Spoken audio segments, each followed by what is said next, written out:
Breakfast. Time for Eye on the World with Paul Buchanan. He's the principal and co-founder of 36-parallel.com. Good morning to you, Paul. Good morning. And today we're talking about corruption in the South Pacific. And one thing I was thinking before we were about to chat today was that we're considered, this part of the world is very much a benign, non-corrupt part of the world. But is that actually the case, Paul? Boy, were it that it was the case. No, in fact, the opposite is true. I should point out that 36 Parallel Assessments, as part of what we do, is we assess corporate and political governance. And in the course of a research project on political governance, I started discovering that by all corruption indexes, the Pacific Island region, the South Pacific, the Southwest Pacific in particular, is rated co-equal lowest in terms of transparency by Transparency International. Specifically, there is not a single Pacific Island country other than Australia and New Zealand that have a score of more than 3.5 on a scale of 10, 10 being excellent, 1 being abysmal, in the Transparency International corruption indexes. And this corruption is endemic, it's pervasive, and it spans the political as well as the economic and security fields. So it really is quite alarming. And we're going to dig into this now a little further. Yeah, so where exactly does corruption have its roots?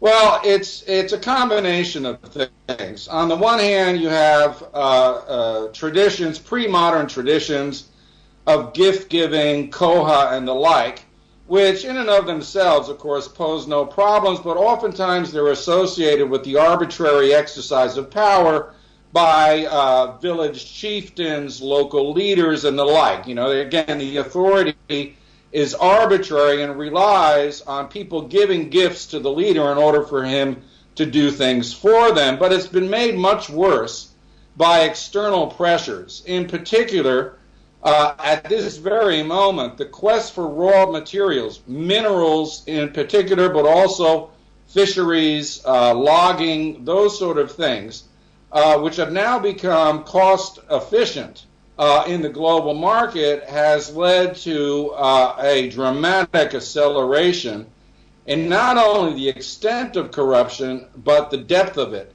Whereas before, a few $1,000s would change hands in order for a firm to secure title to the land or something along those lines, now we are talking millions of dollars going into the pockets of a selected few individuals who can, if you will, turn the screws in such a way that foreign enterprises can operate with relative impunity.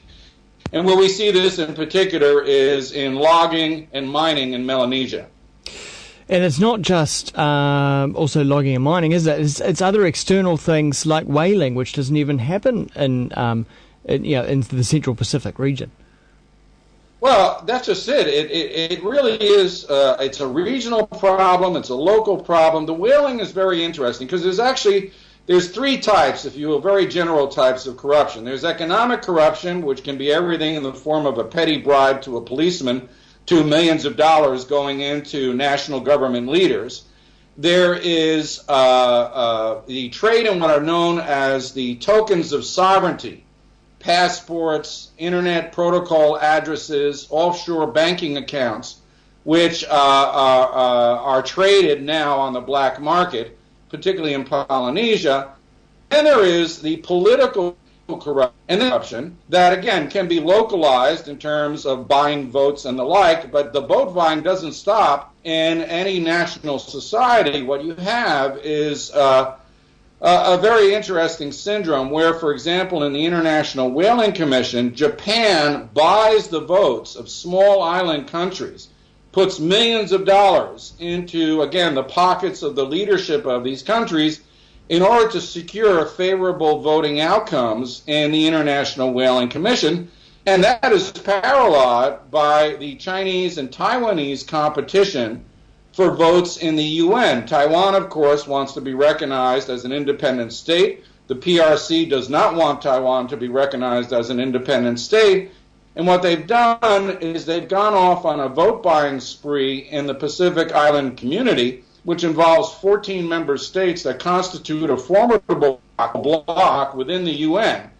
And they put, again, millions of dollars. I'll give you a for instance. Taiwan pays 1 million Solomon dollars to every member of parliament in the Solomon Islands per year for so-called constituency work, and there's no accountability, no strings attached to that money. And that's because the Solomon Islands recognizes Taiwan as opposed to the PRC in international forums. Likewise, the Chinese, let's just say, have diplomatic credentials that have been secured through financial incentives to a number of other, both Melanesian and Polynesian states. So this is being played out on an international scale, and of course it has very serious ramifications for good governance, transparency in governance, and quite frankly for the maturity or the status of democratic governance region-wide.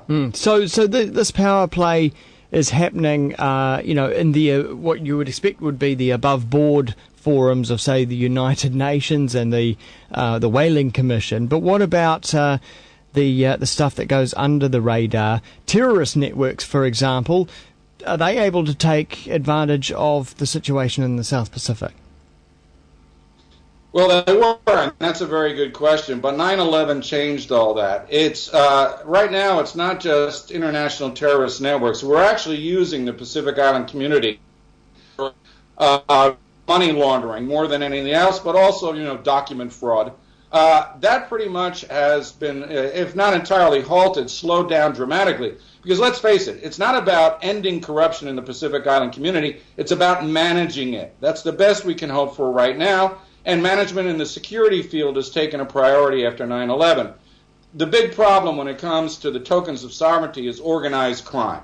Organized crime uses the Pacific as a transshipment point between the drug-producing countries of Latin America and Southeast Asia. It flows both ways in Australia and New Zealand. And I should point out also, lest people think that we're just China bashing or bashing the islands.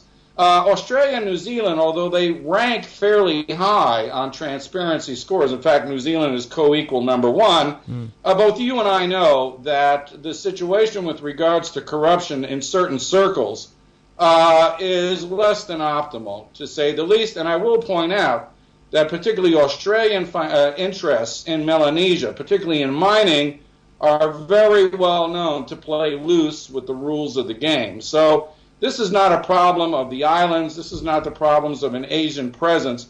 This is a problem that extends all the way down here to New Zealand, which, if cleaner than most, still has a way to go to my mind, to justify those very high rankings in the Transparency International Index.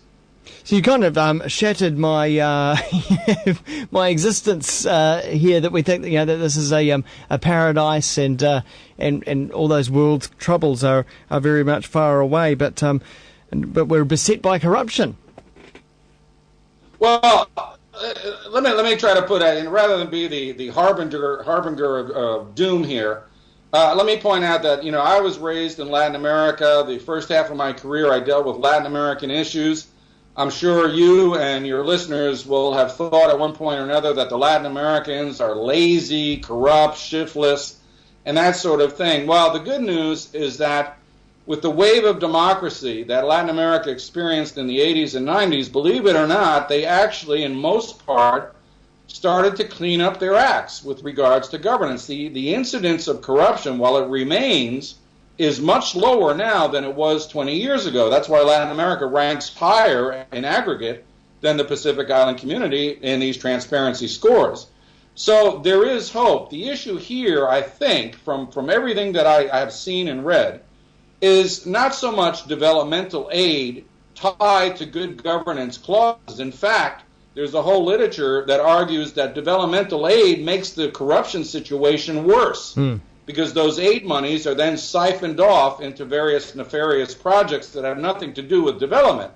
But it seems that the key is to establish a corporate code of governance, something that has to be willingly done by the private sector in order to level the rules of the game for everybody. And that's not going to happen right now, because right now in the South Pacific, we are, for lack of a better phrase, we are in the cowboy phase of capitalism. Everybody's getting out there and trying to grab some of those resources and what have you. And so it's literally the Wild West. At some point, once everybody has staked a claim, be they Asian, be they Australian, be they New Zealand, then you may have a consensus to push for a corporate code of governance, and that in turn will force governments to behave better. Instead of having their hands out, will try to regulate and enforce those rules of the game, because at the end of the day, the only way you're going to get an improvement in corruption indices and the whole levels of governments is to increase state capacity. And state capacity, again, for lack of a better phrase, is contingent on two things: political will of the leadership to change for the better, which right now is not occurring, and the ability to enforce regulations as given, which again, at this point, remains a future thought.